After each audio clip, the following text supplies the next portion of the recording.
everybody, this is Brian O'Haron here again for another program. I'll be doing a couple more after this.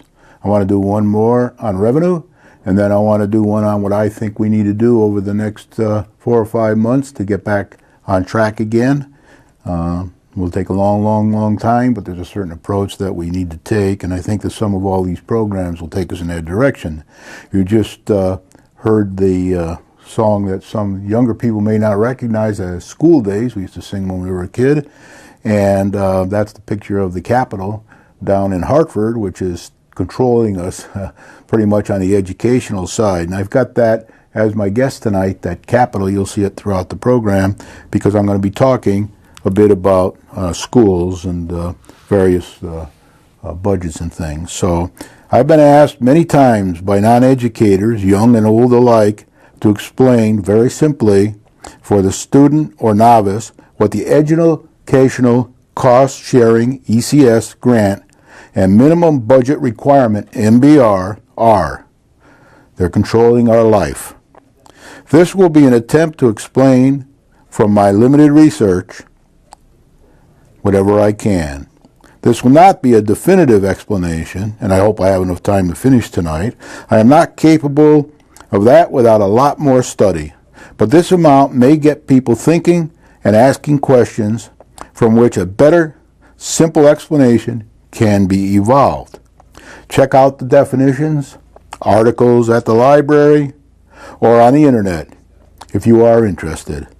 This program will attempt to give non-educators, and perhaps some educators, a feel for the Education Cost Sharing ECS and the Minimum Budget Requirement MBR, its legislative history, and some recent happenings.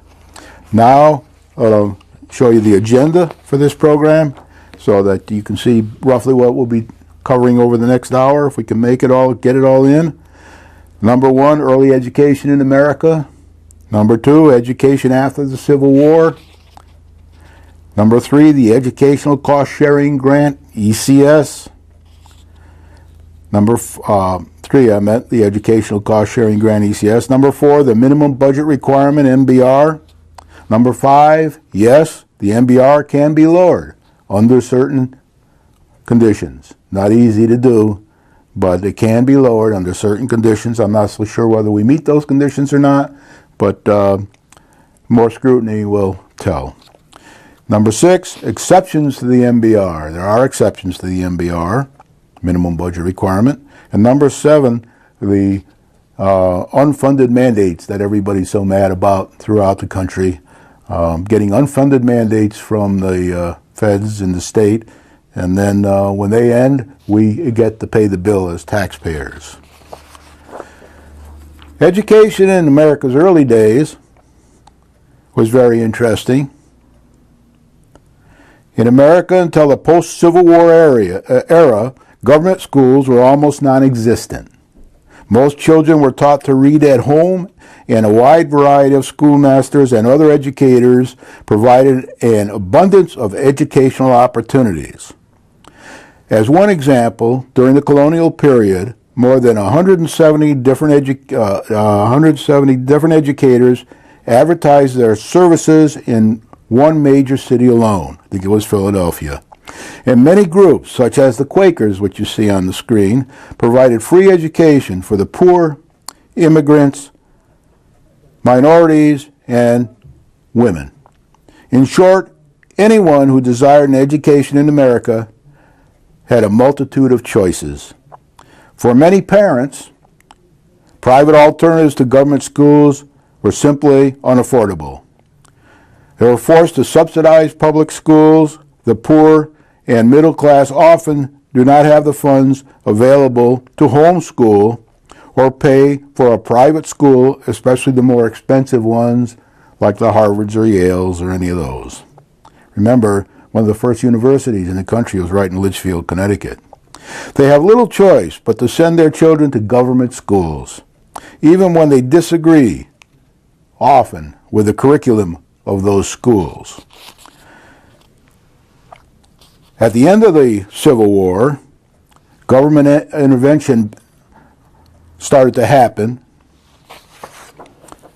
Horace Mann, who you see on the screen now, argued that universal public education was the best way to turn the nation's unruly children into disciplined, judicious Republican citizens. Mann won widespread approval from modernizers, especially in his Whig Party, for building public schools.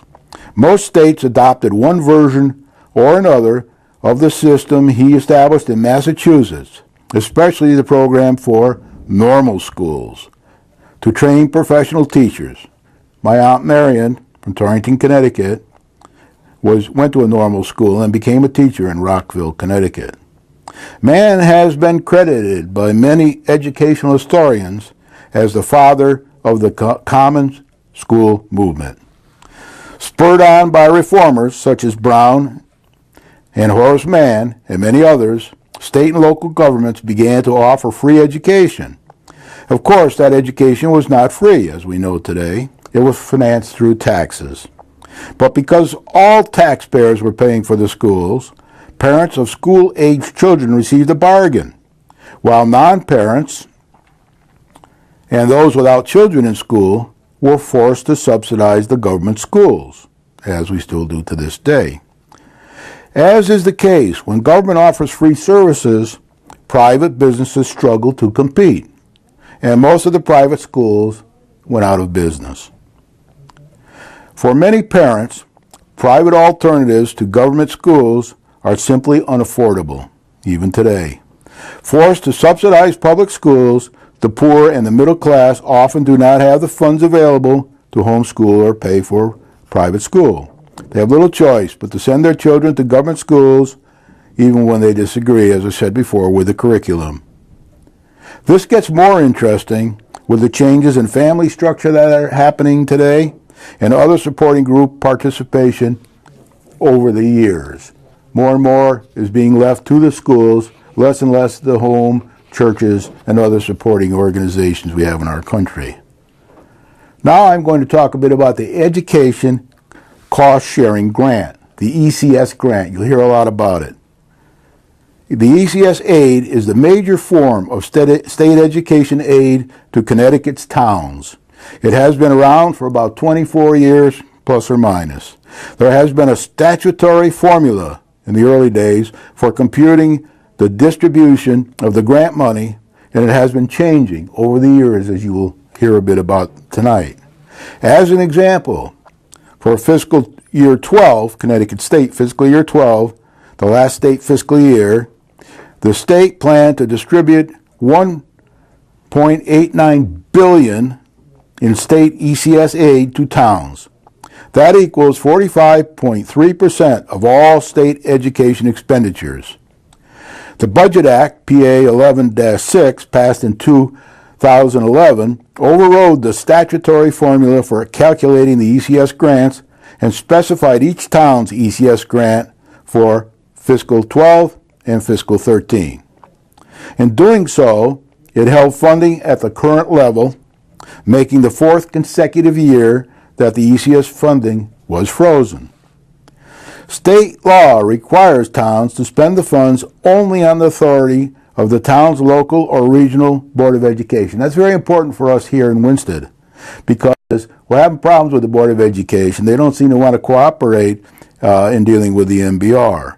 So I'll repeat that. State law requires towns to spend the funds only on the authority of the town's local or regional Board of Education. In addition, starting with fiscal 1999, towns are barred from using increases in the ECS funding.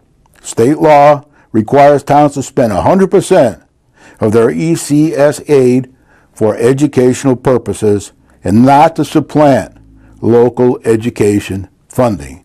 That's the non-supplant clause in the ECS cost-sharing grant. Now we're going to go to the minimum budget requirement. The minimum budget requirement, since 2005, the legislature has established a new minimum budget requirement, MBR, subject of great controversy all over the state of Connecticut and perhaps elsewhere. The provisions are updated on a biennial basis every 2 years. Matter of fact, over in Hartford right now, Jay Case is working on a committee to come up with the next 2 years MBR rules and regulations. So the provisions are updated on a biannual basis, and you'll see this as we go through the slides. And then they have some, every once in a while, they have to upgrade them if there's a problem in the states or in the town or in the state. They might have to do one, and we'll show some of that tonight. So usually, according to the amounts appropriated to the towns for the ECS grants. Now I'm going to just repeat that because I did a little ad-libbing there. Since 2005, the legislature has established a new minimum budget requirement, MBR. The provisions are updated on a biennial basis, usually according to the amounts appropriated to towns for ECS grants. Now we're going to go and talk a little bit more about the MBR for 2005. In 2005, the General Assembly made the prohibition against supplanting local education funding more explicit. They made it more explicit in 2005 by enacting a minimum budget requirement, MBR.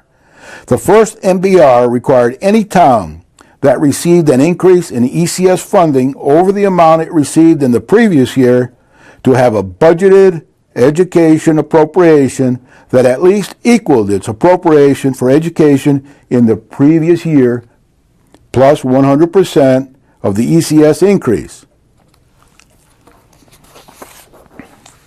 The next slide, you will see some requirements for that, set up in 2005. Spend the entire ECS grant for education. It must be spent for education. You can't use it for roads or for anything else in a town. It's got to go to education. Number two, that they do not increase their ECS grant in any year to supplant local funding for education. That's called the no supplant requirement. Repeat, they cannot increase their ECS grant in any year to supplant local funding for education. That's the no supplant requirement. And number three, the MBR requires towns to budget at least a minimum amount for education in each fiscal year. And that's the minimum budget requirement, MBR. Now we go to the year 2007. And in 2007, 2 years later, the last one was 2005. This is the biennial upgrade. In 2007, because of the substantial increase in the ECS grants appropriated for fiscal 8 and fiscal 9, Connecticut State fiscal 8 and Connecticut State fiscal 9, the General Assembly modified the MBR for those fiscal years. Instead of having to budget 100% of their ECS increase for education, towns were required to budget only a percentage of the increase, thus permitting them to use some of the FY08 and fiscal year 09 ECS increases for non-educational purposes. If you remember in 2005, they said you couldn't do that. Well, in 2007, for one reason or another, they said you could do that to a certain extent. Under the 2007 Act, the MBR for fiscal year 08 and 09 was determined as follows. Each town's education budget had to equal at least its budgeted appropriation for education for the prior year, plus from 15% to 65% of its ECS grant increase. The exact percentage of its ECS grant increase each town had to budget for education was determined by the average of the difference between that town and the highest ranked town in 3 categories. That's very interesting. The 3 categories were: 1, current program expenditures per student; number 2, per capita wealth, equalized, net grand list adjusted for income; and number 3, the percentage of students scoring below the proficiency on state mastery tests. So you see, it's starting to get a little more complex here with things intertwining, and you have to cover these 3 bases as of 2007. The bigger the average of the difference, the higher a town's MBR percentage is, i.e., the closer to that 65% mentioned earlier. Any town whose school district was in the third year or more of failing, and I'll show a chart at the end of the program, towards the end of the program. Any town whose school district was in the third year or more of failing as a district to make adequate yearly progress. Now that's very interesting. Adequate yearly progress. AYP they call it. In math or reading, had to add 20 percentage points to its MBR for education. Now there's where we start to get into unfunded mandates, although it doesn't say that here. Any town whose school district was in the third year or more of failing as a district to make adequate yearly progress, AYP, in math or reading, had to add 20 percentage points to its MBR for education. A minimum of 35% and a maximum of 85%. Very interesting. Now, for the year 2008, when they did it again, the 2008, the legislature modified the MBR again. The 2008 modifications were to take effect starting with fiscal year 10. They would have required, that's 2010, they would have required each town, based on the same calculation required for fiscal year 8 and fiscal year 9, to budget at least 50% to 80% of any ECS increase for education annually. In addition, for fiscal year 10 only, the 2008 law required towns with school districts in the third year or more of failing to make AYP, annual yearly progress, in math or reading to budget 80% to 100% of any ECS grant increase for education. Now we come to the year 2009, Connecticut fiscal year 2009. ECS grants and federal stimulus funds. In the 2010-2011 state budget, the legislature, with one exception, froze ECS grants to towns at the 2009 level, giving towns no increase in ECS grants for fiscal year 10 or fiscal year 11. To help pay for maintaining the ECS grants, the state used funds it received from the State Fiscal Stabilization Fund, SFSF, under the Federal Economic Stimulus Act, the American Recovery and Reinvestment Act of 2009, ARRA. So here you see the federal government gives a percentage to our town. The SFSF funds are contributing approximately 14% at that time of the state's cost of maintaining ECS grants through fiscal year 11. However, the federal law requires states to pay SFSF, a bit of a tongue twister, SFSF funds used for education directly to local or regional boards of education. So this funding for that particular 14% has to go directly to the local or regional boards of education, while state law requires ECS grants to go to the town. So that becomes very interesting. The federal money directly to the Board of Education and the ECS money to the towns. Because many town fiscal authorities did not take this direct payment requirement into account when adopting local fiscal year 10 budgets, the legislature in Hartford allowed them to amend their budgets later to reduce their education appropriations by up to the amount of funding their local or regional boards of education receive directly from the SFSF.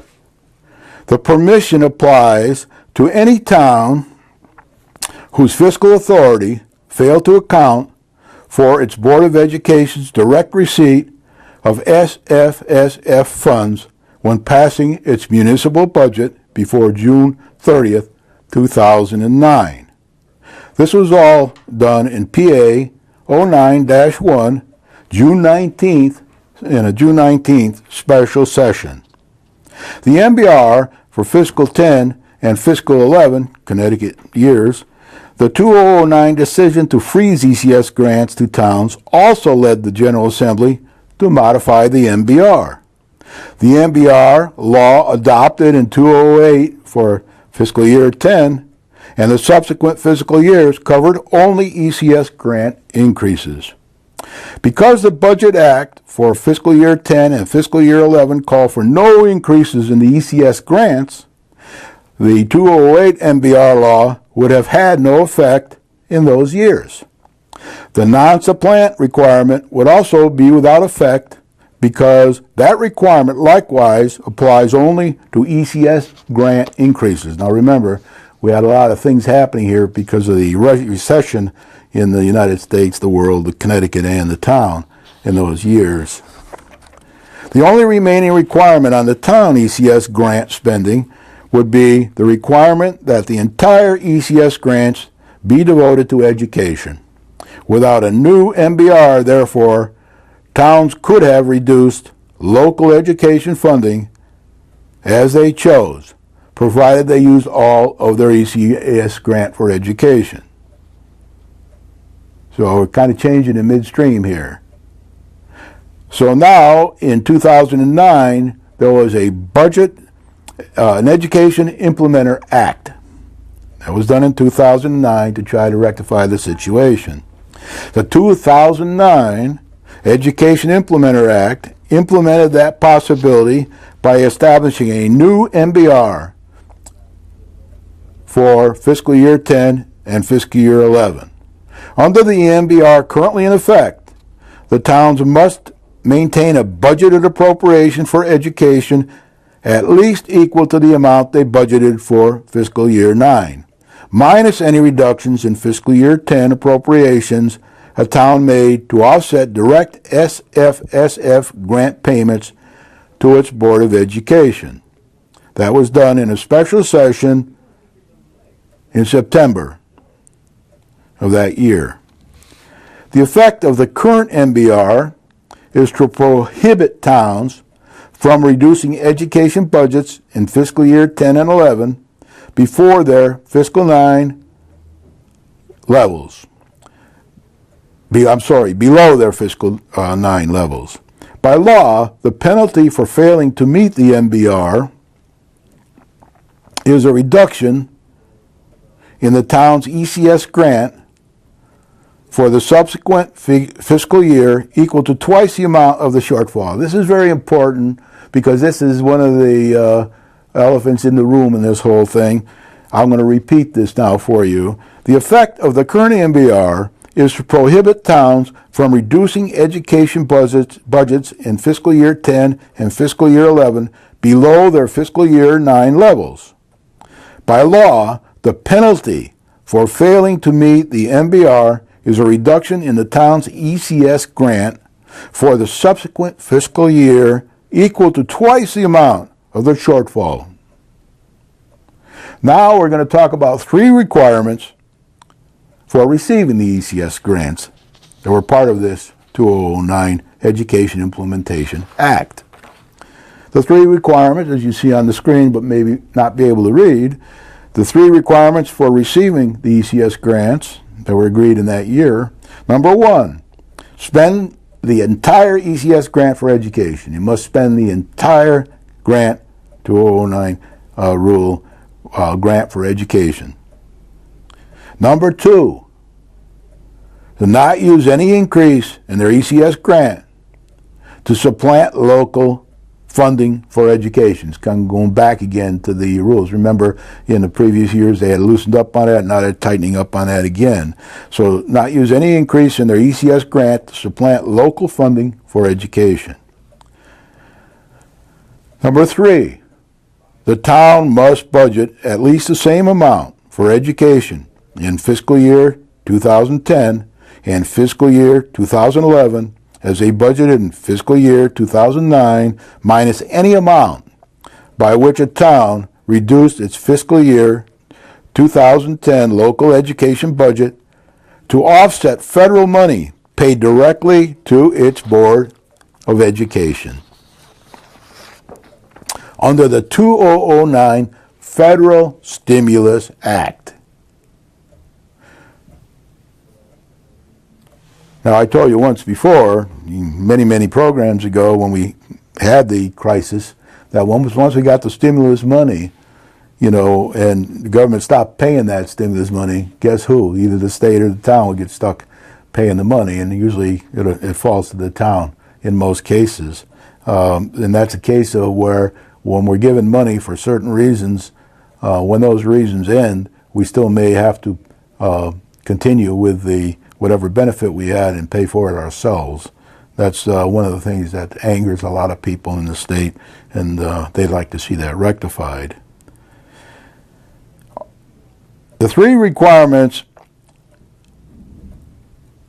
apply to towns receiving state ECS grants. The first is that they spend their entire ECS grant for education. The second is that they had not used any increase in their ECS grant in any year to supplement the local funding for education, the non-supplant requirement. The third is the minimum budget requirement, or MBR, which currently requires that towns budget at least the same amount for education in fiscal 10 and 11 that they budgeted in fiscal 9, minus any amount by which a town reduced its fiscal year 10 local education budget to offset federal money paid directly to its Board of Education under the 2009 Federal Stimulus Act. So that's kind of interesting. I repeated all that because it's so important for you to understand it, begin to put all these things into perspective. Now we're going to go to the MBRs for fiscal years 12 and 13.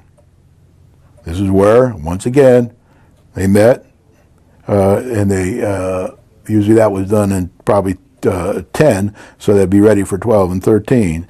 In the biennial budget for fiscal 12 and fiscal year 13, the legislature maintained each town's ECS grant at its 2011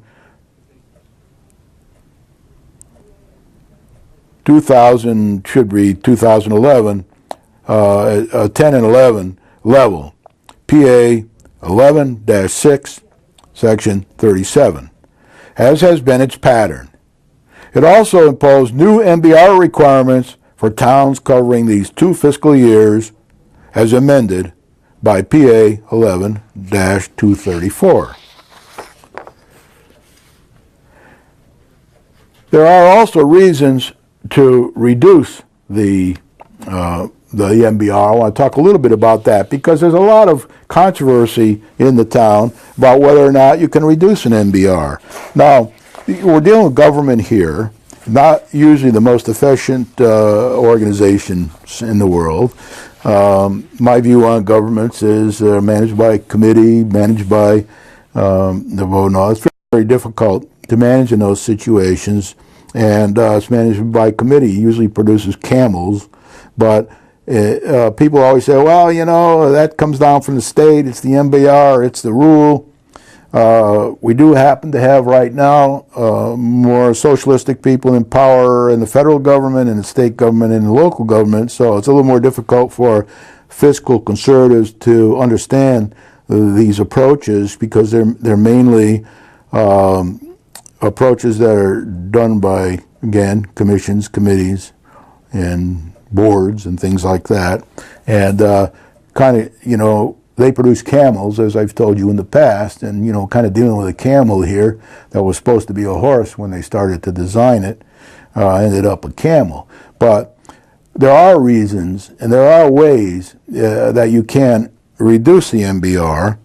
It's not an easy thing to do. It's all done, again, by commissions and committees and by exception under certain circumstances. There is a lot of pressure right now around the state by many, many organizations to change the MBR or even eliminate the MBR. And I'm going to talk about some of the reasons right now for reducing the MBR. And these are things that are possible right now.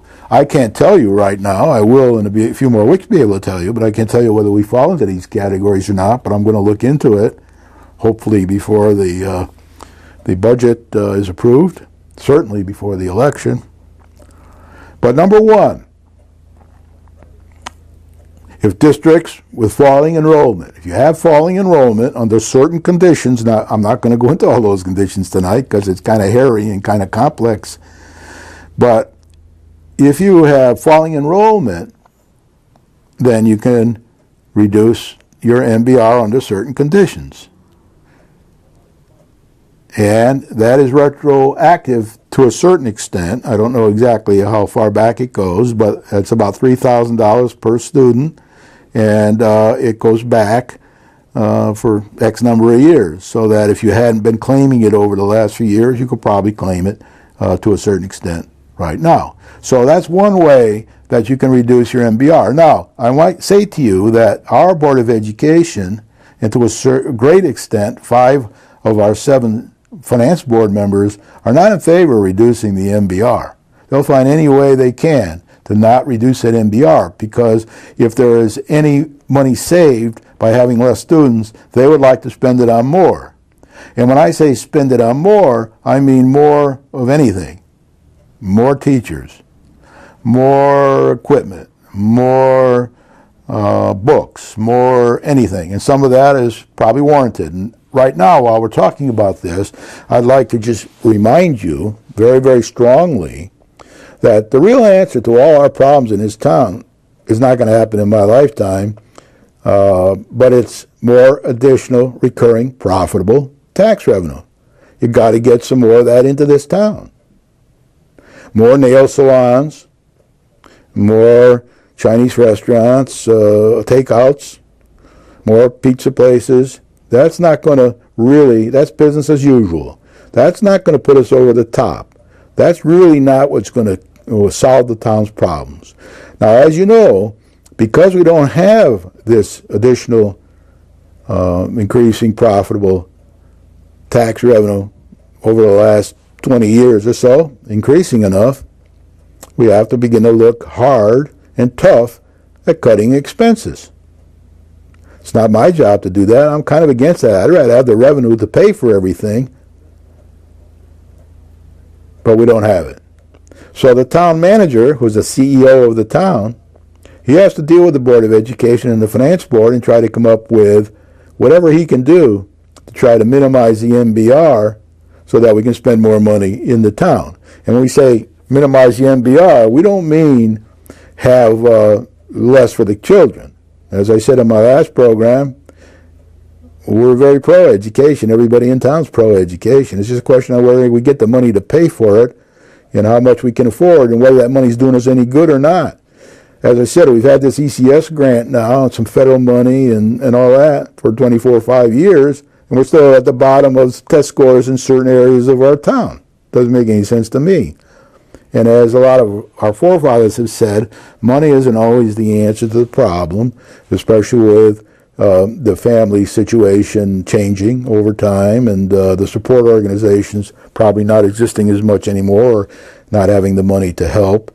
That's all involved there. So we have to look into these things, and I'm pretty sure that the town will take advantage of the of getting less the MBR costs for reducing the number of students, but they really don't want to reduce the MBR. They want to take and use that money for more things. M-O-R-E, more, not less. And again, there are plenty of things that can be changed in our education system to be run more efficiently, especially if they cooperate with the town to eliminate redundancies, overlap, and that kind of thing. Now, the second way we can reduce the MBR legally, it's not simple. There are a lot of little catchy things in there. But if we didn't have a high school, we could do that. If we merged with it, as John Gardner's been saying all along, if we started to merge with other schools district-wise, maybe we could save some money that way. Even though Doc Dutton and a few others have looked into that opportunity, wasn't well received by the town or by the other schools, but we don't have the best reputation in that respect. But they did try going into that, and they were using that as a lever to probably get more cooperation from Gilbert. We got an internal struggle in our town between the K through 6 group and the Gilbert 7 through 12. There's always a push-pull battle. Now, they like you to think they get along, and they will sugarcoat all their relations with the press and with the town, but down deep, there's a real struggle in there, and arm wrestling all the time between the two groups. And certainly, sometimes they join together to arm wrestle the town. Sometimes they don't. Right now, I just saw in the paper this morning where they're asking for $1 million a month put into an account so they can pay their bills over there. They're a little afraid that we might be in too much financial trouble to keep them going, and they don't have a heck of a lot of reserves themselves for cash flow reasons and things like that. So towns without high schools will get some, is one reason to reduce the MBR. Whether or not we could ever do that, a lot of people have tried, but it's not easy to do a lot of these things because there's strings attached to all of them. Too many strings for me to go into tonight, but I wanted you to know that there is hope here should we finally get our town working together, all together, realizing we're not going to get the revenue in my lifetime enough to really make a big difference, so we're going to have to really watch how we spend our money. Now, the third and another interesting way to reduce the MBR legally is that districts that close schools because of falling enrollment. Now, as you know, we just moved 7th and 8th grade up to Gilbert. I was in favor of that move because it absorbed a lot of the overhead that we had at Gilbert, a half-empty school at the time, maybe even a little more than half-empty. I don't like the fact that they got an extra half superintendent. That's another story. I still figure it costs you, $300,000 to $500,000 a year to have that with support that the half a superintendent needs. That's a waste of money, in my opinion. Could be used if every year we didn't pay that money to that extra half superintendent. We could be building a road, fixing a bridge, fixing one bridge each year until all our bridges are fixed. Fixing one road each year till all our roads are fixed. There's plenty we could do with that money. Hire more policemen, get the town more equipment it may need. So districts that close schools because of falling enrollment, and we have falling enrollment. In the last couple of years it's been about the same, but over time it's fallen tremendously, and from a business viewpoint, some people feel that the schools are probably, if used properly, are probably half empty right now. And the Board of Education and Gilbert will argue about that point, but when it comes down to dollars and cents, and if a fair evaluation were done by all together, and all the politics removed, then we'd probably find that we have at least one school we could close. I think Wayne Dove was looking into that when he was a town manager, and maybe 2 schools we could close and save money one way or another on that. Now, there is, if you go to Torrington and you go up East Main Street, you will see a school, and I've got a picture of it I'm going to put on a program someday, a glass building going up East Main Street where all the doctors and lawyers and businessmen and accountants are. That was the old East School in Torrington. Today, it provides $45,000 in additional profitable recurring tax revenue to the city of Torrington. It has a beautiful parking lot in the back that used to be the playground for the East School children.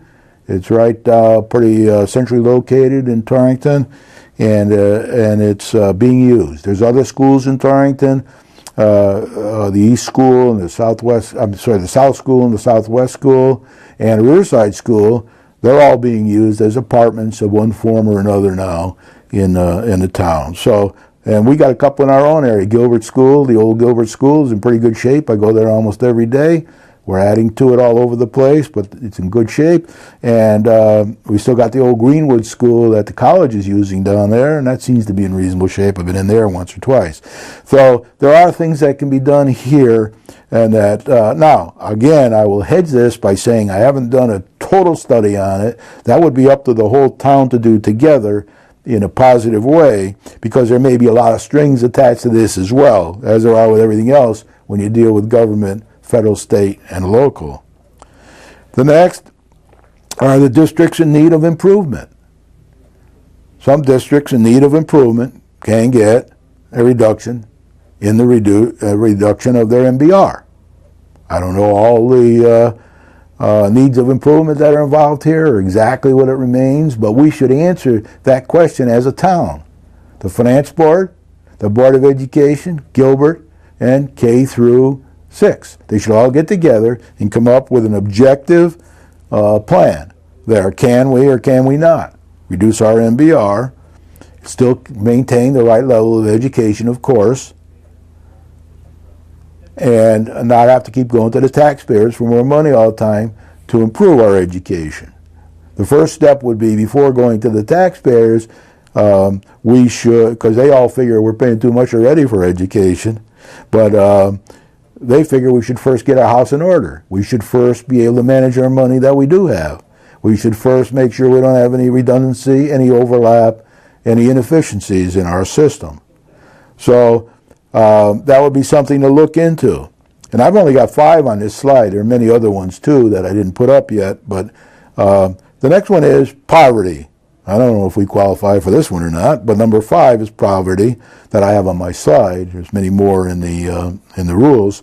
But poverty greater than 10% for school-age children. I don't know. We got poverty greater than 10% or not? Probably not. Might not qualify for this one. But we should know. So our town should know from the schools what are all these things that either we qualify or we don't qualify. And there should be good reasons for it. We don't qualify for number 1, or we do qualify for number 1. We don't qualify for 2, 3, 4, or 5, or we do qualify for 2 or 3, 4, or 5.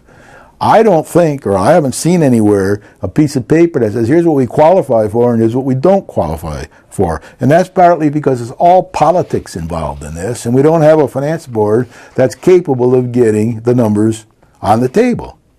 This is all, we got 2 different MBAs, one in the school system, one in the town, and then we've got, I'm sorry, I didn't mean that, I meant 2 different financial directors, one in town school, and then I guess Gilbert's got one up there too. I'm not exactly sure what the Gilbert person does, but we need to get a good financial look at this whole thing with politics left out. So I got a little time, so I'm going to read a bit more about the districts with falling enrollment. The new MBR law allows certain towns to reduce their MBRs within certain limits of their school district enrollment has fallen. These MBR reduction options do not apply to certain towns whose districts are identified as in need of improvement under the state education accountability law. Do we or don't we? I don't know. Under the new MBR law, most towns whose school districts have fewer students enrolled in the previous school year may reduce their MBRs for fiscal year 12 and 13 by $3,000 a person, times the enrollment reduction. So if it's 20 people times 3,000, that's $60,000. I'm pretty sure we take advantage of that, but I'm not positive. But the total reduction in either year cannot exceed 0.5% of the prior year's budget appropriation. That's the little gotcha that's in there. To qualify to reduce its MBR for fiscal year 12, a district must have fewer students in the 2011-12 school year than it had in the 2010-2011. A fiscal year 13 MBR reduction may similarly reflect a drop in enrollment in 212 to 213 compared to 211 to 212. Thus, for example, if a district had 800 students enrolled in 2010-11 and 780 students in 2011-12, it could reduce its minimum fiscal 12 education appropriation by $30,000, 3,000 times 10, or 0.5% of its fiscal year 11 appropriation, whichever is less, and still meets its MBR for fiscal year 12. Towns without high schools. Likewise, a town that does not have its own high school pays tuition for its high school-aged residents to attend high school in other districts. And 3, has fewer, 1, does not have its own high school. 2, pays tuition for its high school-aged residents to attend high school in other districts. And 3, has fewer students attending high school in a 2011-12 or 2012-13 school year than it did the year before. They may reduce its MBR by the difference in the number of students multiplied by the annual per student tuition. But, as with other towns, most enrollment has fallen. A town without a high school may not reduce its MBR by more than 0.5% of its prior year's budgeted appropriation for education. Districts that close schools because of falling enrollment. If a school district permanently closes one or more schools because of falling enrollment in fiscal year 11, 12, or 13, the new MBR law allows the Education Commissioner to permit the town to reduce its MBR for fiscal year 12 or fiscal year 13, but instead of the $3,000 per student or 5.5% limits applicable to other situations, the new law requires the commissioner to determine the permissible reduction. This is why I always keep saying, hey, let's get together, town, Board of Education, Finance Board, and Gilbert, if necessary, whoever, and let's go to the commissioner and ask for permission for the reduction. We don't seem to want to do that in this town. We don't seem to want to close a school or go and ask for reduction, but it can be done. It says so right here in the rules. Districts in need of improvement. Even if its school district has fallen enrollment, a town whose district has been identified as in need of improvement under the State Education Accountability Law and that meets certain other criteria may not reduce its MBR in fiscal year 12 or 13. So that's one of the gotchas in there. I don't know if that's our problem or not. But criteria for an in need of improvement designation. Connecticut's Education Accountability Law requires the State Board of Education to identify school districts as in need of improvement. If they fail to make adequate yearly progress, AYP, as I mentioned earlier, towards proficiency in specified subjects as required under the federal No Child Left Behind Act, AYP is measured for all students and for students in 3 subgroups: minority students, students with disabilities, and students with limited English proficiency, LEP. In order for a school district to make AYP, both of the following must happen each year. 1. All students, including those in each subgroup, must meet or exceed the state's measurable objectives. And number 2, at least 95% of both districts' total enrollment and the students in each subgroup must take the tests with allowable accommodations and alternative assessments for certain LEP and disabled students.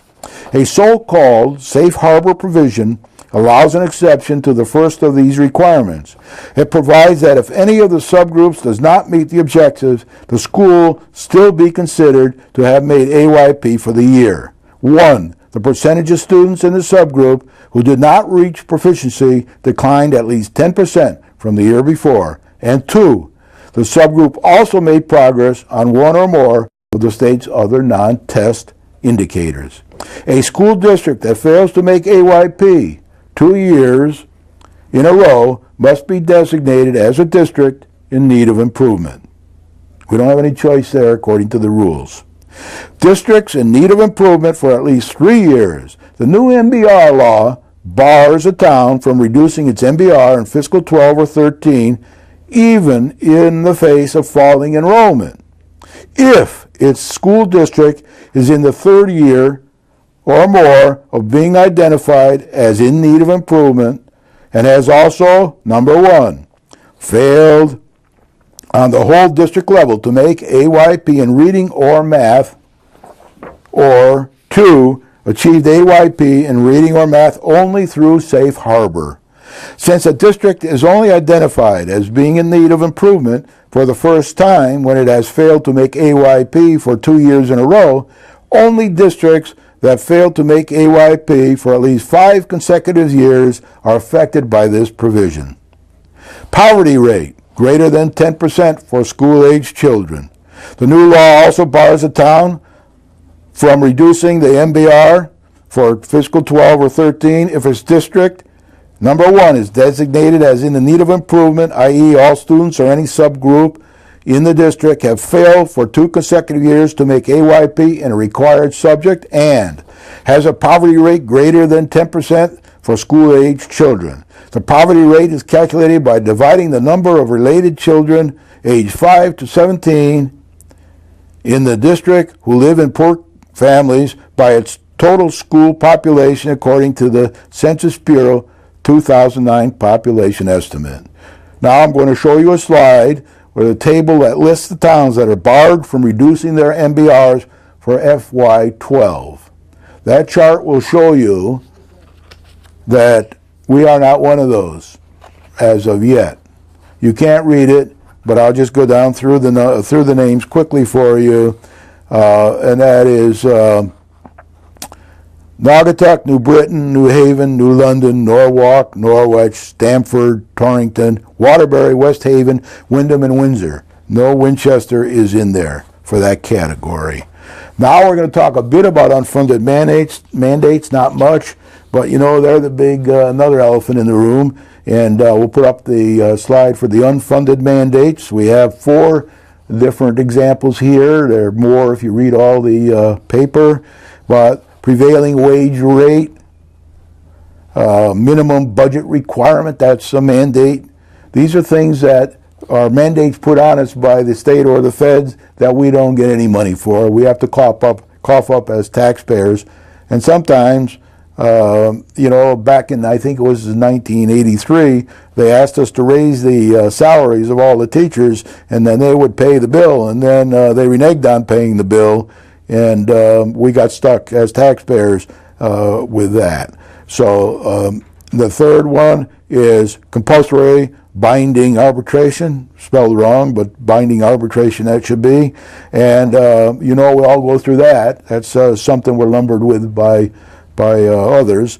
And then into school suspension. So I've gone through a lot of different things. I just quickly read you some of the definitions. I can't get them all in because the time's running out. But prevailing wage rate is a law that requires towns to pay inflated wages on construction projects over $400,000 for new work and over $100,000 for renovation projects, even if there are reputable contractors who are willing to do the work for substantially less. Minimum budget requirement, we've already talked about all that. But it's a law, believe it or not, that says education budgets cannot be reduced even if enrollment declines, even if inefficiencies are found, even if savings are achieved, even if there was a surplus the year before. Towns should make that decision, not Hartford. Compulsory binding arbitration is a law that requires towns to accept the judgment of an arbitration panel when the town and its public employees can't agree on the terms of a new contract, even though the members of that panel are not accountable to our taxpayers. A town's legislative body can reject an initial arbitration award by 2/3 vote, but then the award of the second arbitration panel is final and binding. In-school suspension is a new law that requires towns to find suitable space and to pay the substantial cost of hiring paraprofessionals or teachers to provide all-day supervision for any student who is suspended unless it is too dangerous to do so. Previously, a suspended student, parents, or guardians were responsible for this supervision. Ultimately, the problem with unfunded mandates, we've only mentioned 4 of them here, is one of transparency and accountability. Now with that, I'm going to end the program tonight by saying that we need to pay attention here. We need to get the Towns Act together. We need to get over there to that Capitol you see behind me as a group and go through all this and see what we can do to be more efficient in our spending until the long future when we'll get more additional, profitable, recurring revenue in town that will allow us to do more and more for our children, for our taxpayers, for our residents, for our businesses, for our industries, etc. With that, I'm going to play School Days once more, and I thank you for watching the program.